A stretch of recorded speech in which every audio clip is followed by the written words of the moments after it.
Morning, love. Good morning, dear. How are you? I'm good. How are you?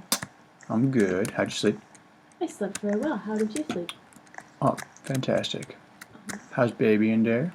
Baby's doing good. Fantastic. Want to go on an adventure? Sure do. Let's go. All right.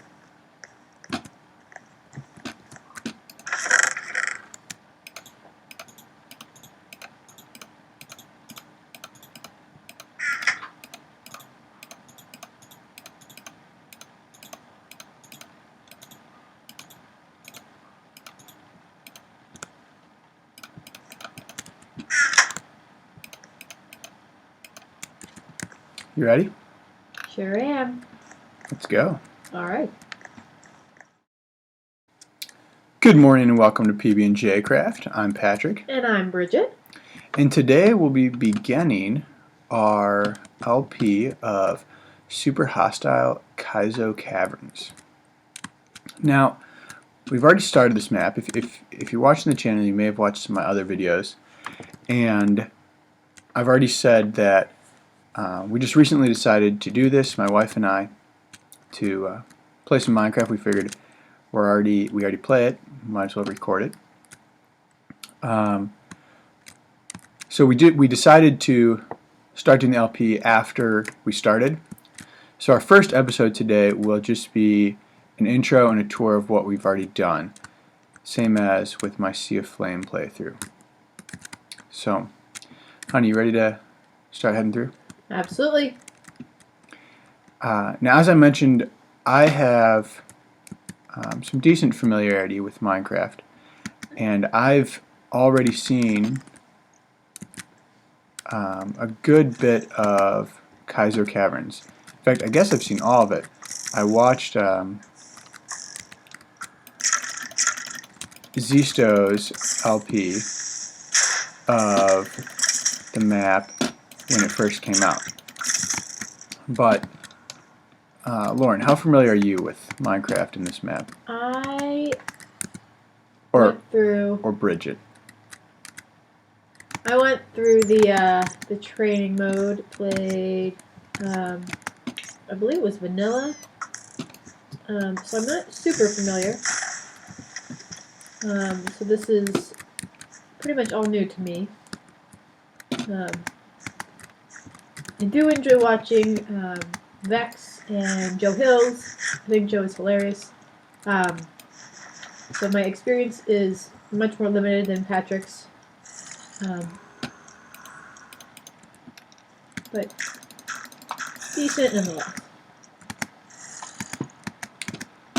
So we've tried to leave the areas essentially as we finish them, and not really do too much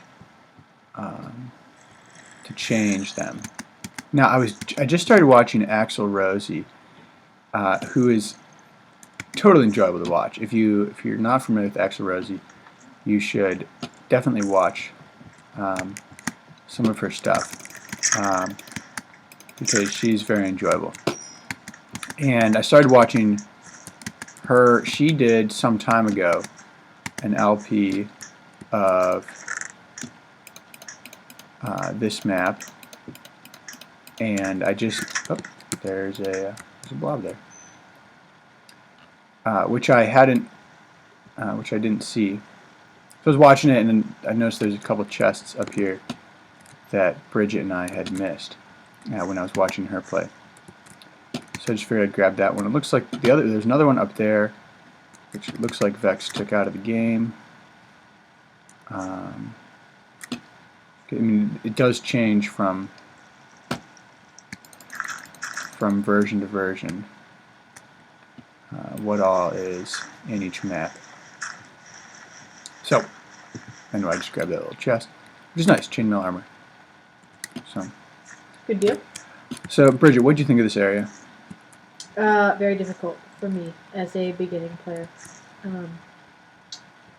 Not a big fan of monsters. I can deal with the skeletons and the what are they? The Zombies. The zombies, but the creepers. I always seem to find myself when a creeper shows up stuck in a corner and I can't get out. So I'm pretty much guaranteed to die.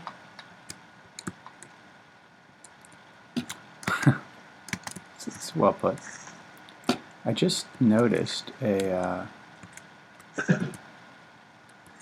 chest or something up over here.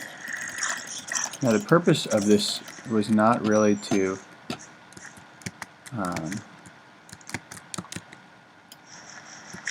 get more stuff, but if there's stuff we're missing, I'm not going to turn it down. I don't know what quality stuff it is. Let's just do this real fast.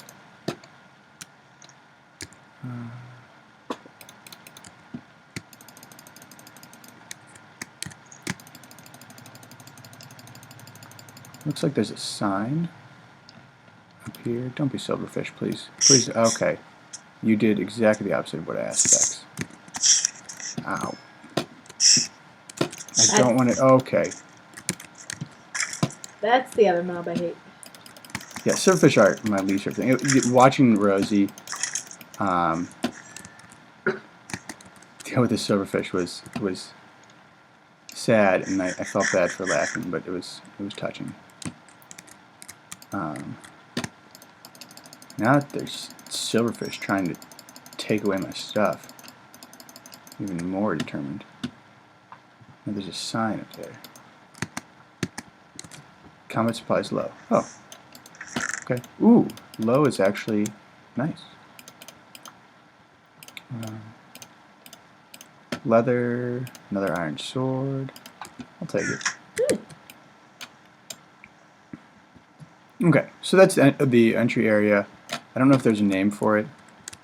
Probably something like Depressing Beginnings, or the kind of thing that Vech would name his entry areas. Which leave that wood there, it's not that valuable. Okay, and then we can move onward to the next area.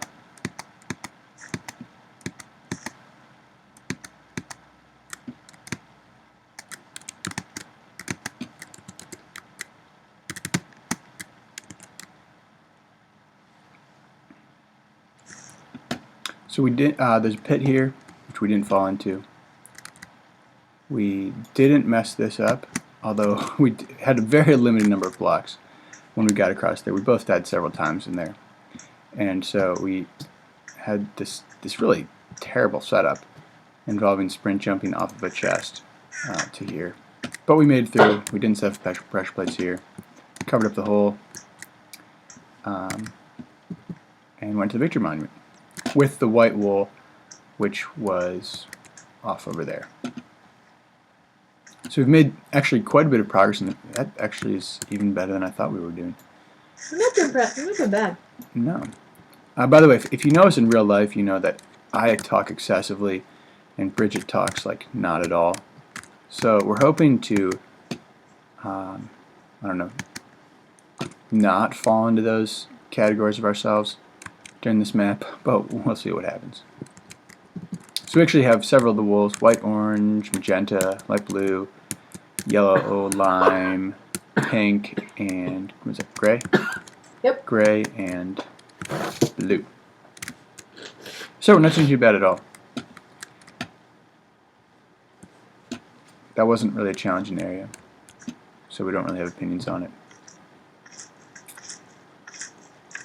I get really lazy about like wandering through the caverns. Like Vech says you like go down and around and then up, and I get really lazy about doing all that. So after we conquer an area, I just bridge it. Here's Starlight Cavern. Opinions on Starlight Cavern, Bridget? We started this so long ago, I'm starting to remember. I think it took us a while to get things established in here, but once we were established, it's homey now. It was our first base, but I remember it being somewhat difficult, but it wasn't overly difficult. This was it was actually playing this map, or I think this cavern, that I realized that oak trees are actually extremely useful because unlike the biological fact of oak trees, in Minecraft, um, oak trees are actually apple trees and they drop apples, which is completely false from a biology point of view, but kind of nice at the same time, because it allows you to have a nice food source where you otherwise wouldn't. I'm going to leave a bow here just in case. Oh, there are bows here. So this is like home base and where we do wood farming. There's also mushroom farming, Which I leave to you. which I generally do the mushroom farming because mobs spawn in there. Now when you're standing there, it's actually not that bad. You just have to, anytime you walk over there, you have to re-clear out the mobs. I dug a natural mob spawner up in the ceiling there, the drop shaft, but because there's so many areas of the map within the, I don't know what the limit is, that kind of stuff I don't keep track of in my head as well. Within the block radius of mob spawning, there's so many places where mobs can spawn that you can't really force a max spawn into an area that soon. So we actually, nothing's actually spawned up there, which is very strange to me. And I didn't build it wrong because I know how to do that. I've done it a lot. So up there there's a big hole, and it drops no mobs. Oh well. So instead of farming, what are they called? Birch trees, which we usually farm, we've been farming oak trees because early on we needed the food source. They're just preferable to zombie flesh. Down here was the magenta wool or something. There's also a shortcut to planar warp, which we didn't take. My understanding is that if you do take that short take, you can really skip a lot of difficulties in the map by getting diamonds early. But I've never really been a sequence breaking kind of guy, so we didn't do that. Any other thoughts before we move on, hon? No, I think you've covered them all, dear. Okay. Yeah, I'll talk less next time. You just know more about these things than I do, so. What I do know is that silverfish suck, and they're in this area. They make me sad. As we go into the whatever hellish place this was. Creeper spawns in the ceiling. Not a fun thing. Yeah. Not cool at all. They blasted out this whole hole. The number of times they just blew up. Now, unwittingly, they uncovered the wool for us there. But we decided to, again, not sequence break and to find the wool legitimately. Yeah, this was probably one of my least favorite parts of the map. There's another wool, that wool ends up being down there, which we got after we kind of made sure this area was safe. TNT trap here. There's coal in this area. There was a lot of coal in this area. Or a fair amount, I should say. Yeah, decent amount enough to get you going. We built our first mob spawner, natural mob spawner, down here, and a spider spawned in it. It's nice. It's cute. So we could, because there was an enchanting table in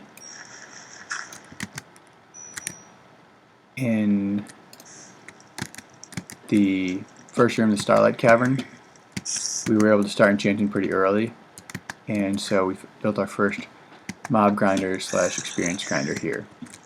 Grinding spiders is terrible because they're so annoying. There's a blaze spawner down here, which we haven't done anything with yet, but it'd be a good thing to do at some point. I have no experience with place spawners, so that'll be interesting. Yeah. I'm also really bad with a bow and arrow. So we might leave that to you, Patrick. Sounds like a plan. Bed, I think this is our current spawn point, although that's actually a lousy current spawn point, as we're not doing anything anywhere near it anymore. So intersection 2. As I said, I think, no, I don't know if I said this in other videos. I used to always, to me, for some reason, it's most natural to go left first, then straight, then right. And as I was watching Vech's Waking Up DevCom, by the way, this map, Kaizo Caverns, if you're not familiar, they're made by a map maker named Vech, V-E-C-H-S. He makes super hostile maps, survival maps of quite a challenging nature with a lot more difficulty than normal Minecraft, but also there's a point to the game. I mean, you're trying to complete the victory monument that we looked at back up over there, the second cavern.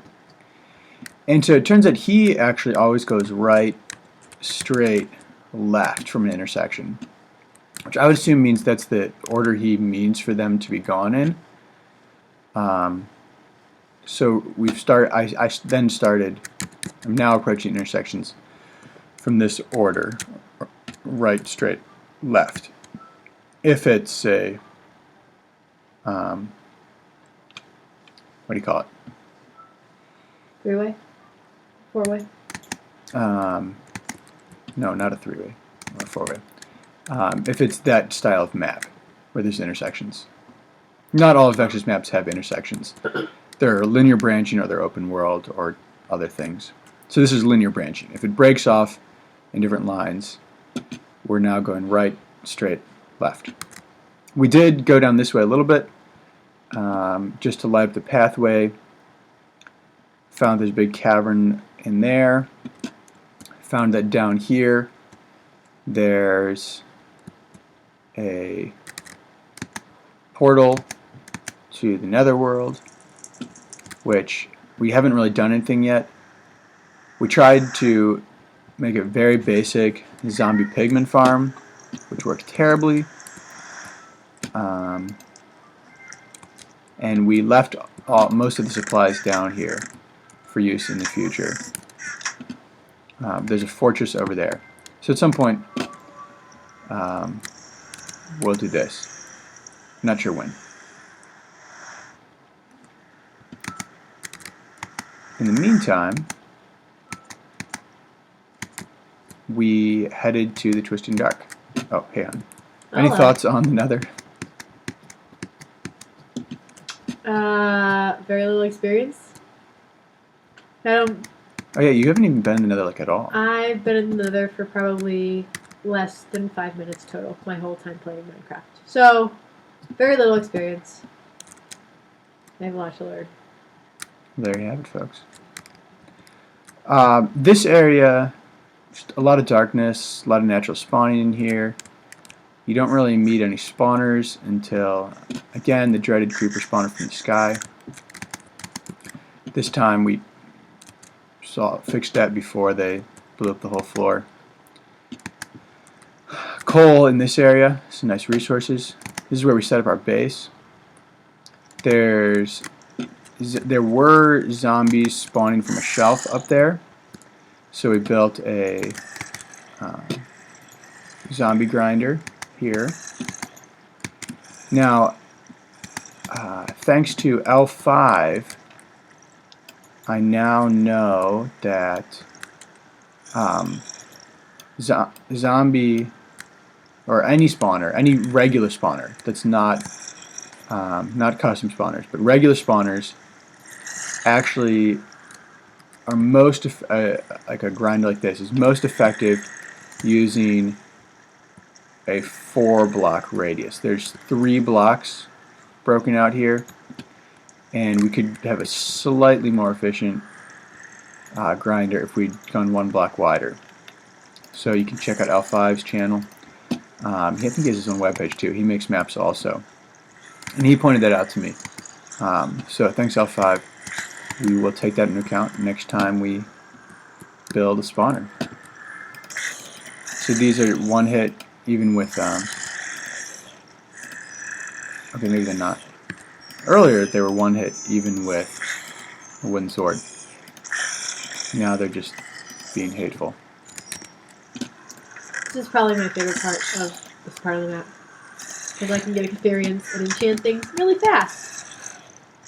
Yeah, some people seem to be against. I was talking to actually some of my students about this, and they're like, "Oh, that's so cheap." It's totally not cheap at all. There's plenty of people are totally fine with mob grinding. I think if Vech does it, then it's totally legit to do it in one of his maps. I think that's a fair enough approach in my mind. Bridget accidentally made 1,000 swords here. That's okay, Bridget. We'll use them. Yeah. Use them. We'll use them. There's no question there.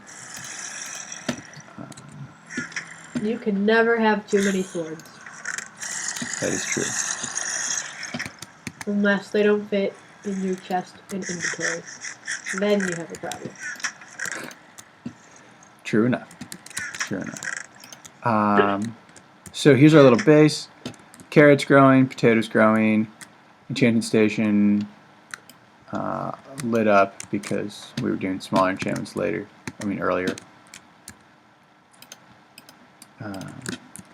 Did you mention the oven and the crafting table? Oh, oven and crafting table discreetly hidden in the floor here.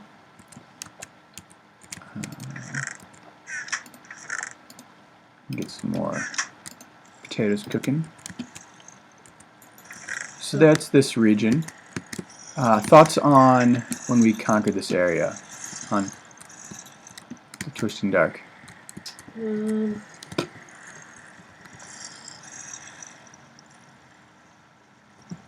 I think it was a challenging part of the map.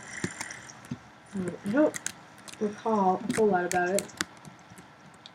I do remember making the mob grinder with you, which was fun. But I think it took us some time to get all of this established. So It did. One of the things I found out that when we play multiplayer, I'm a much worse Minecraft player than I am on my own. Because I know that Bridget's relatively unexperienced, so I'm more likely to rush into a dangerous situation unprepared because I don't want her to die, which may not actually be the best approach. This is the top of that mob grinder. They float up here and fall down here. And here was the lime wool. This was good. We got some mushrooms and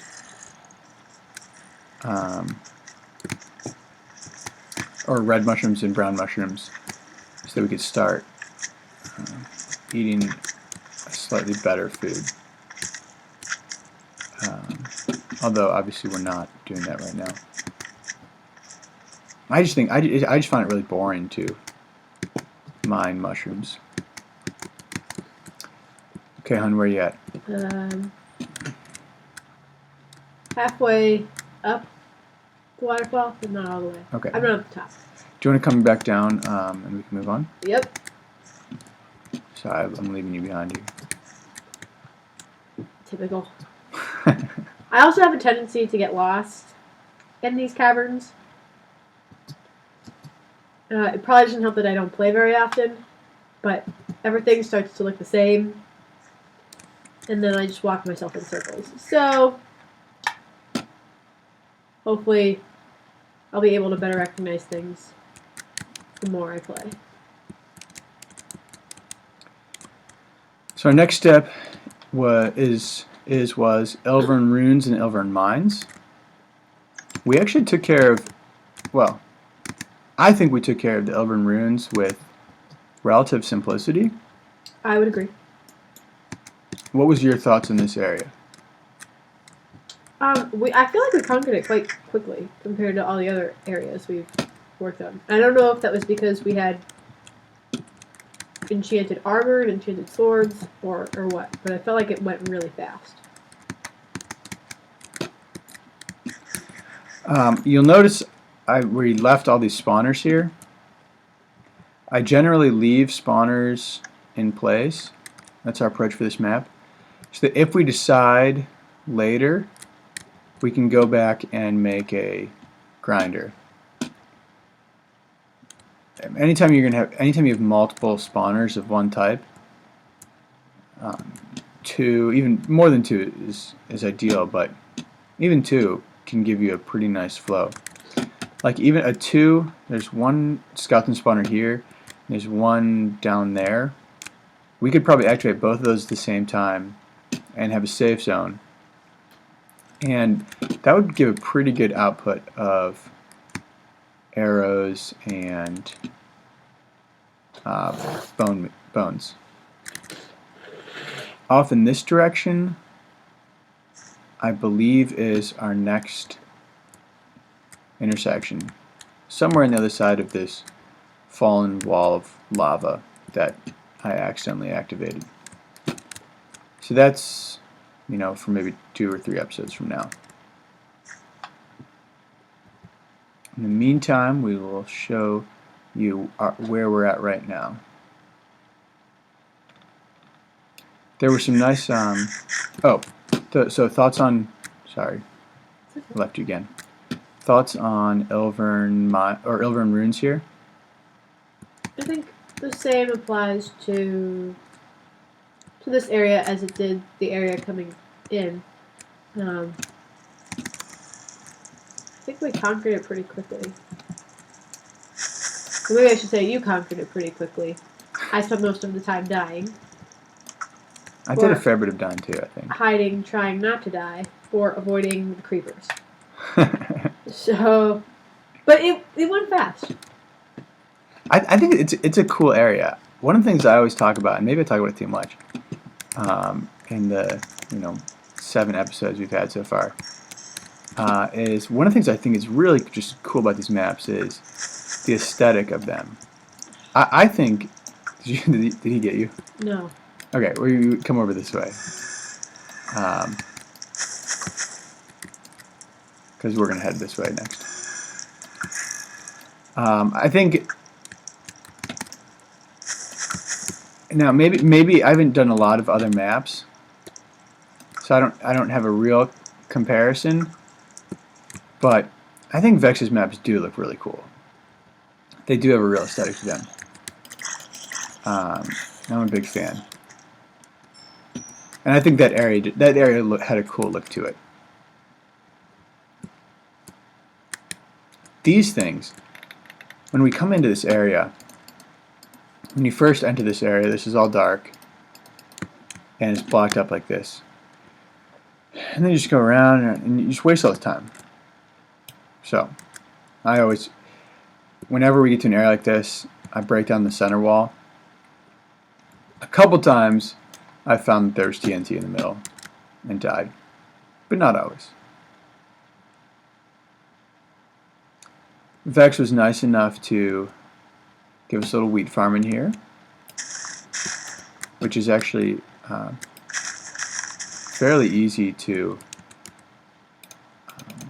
harvest. So we didn't move. We didn't set up a wheat farm in our own base. Wool is down there. Thoughts on this area, hon? Not really a full dungeon, but... No. I don't think I have anything to offer. I think actually I did a lot of this area.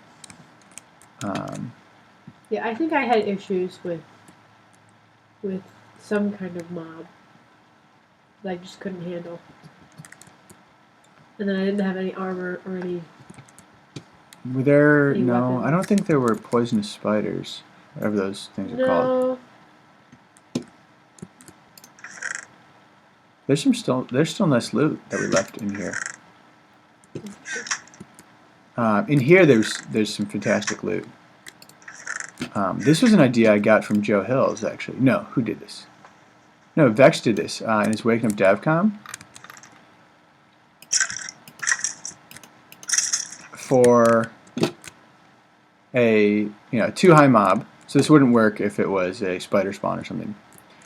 But for a too high mob, it's always trying to spawn a mob. If you only create one location for it, it's going to spawn it in that area. So within a few seconds, that wasn't enough seconds. Within a few seconds, it's going to pop one in there because that's the only place it can. Here's some nice, there was more both iron suits and bow arrow sword combinations here. That is nice. So I just needed bone meal. I think one time I was really hungry. See, here we are. I was really hungry and I needed bone meal to go take over to that farm that we just looked at, and so I just did that. Worked well.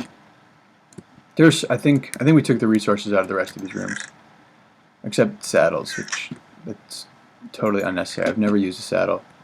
I don't have any intention to ever use a saddle. I never knew such things existed. And so here we come to our current project, and we'll end this episode here. We've started Elvern Runes, which is just a terrible, terrible thing, and it makes me sad. Thoughts in this area? We're going to pick up in the next episode doing this, but thoughts on this, Bridget? I'm usually in this area for about 15 seconds before I die. So, yeah, I'm it's at work in about progress. I'm about the 20-second mark, I think. I think maybe our approach just hasn't been a good one. I'm not sure, but it's just been really bad so far. So next episode, we'll come back in here and we'll see what we can do. This is Patrick. And this is Bridget. Of PB&J Craft, signing off. Make it a great day. Well, that was a fun adventure. Sure was. You ready for bed? I am. Fantastic. That was a good time. Full day. I am beat.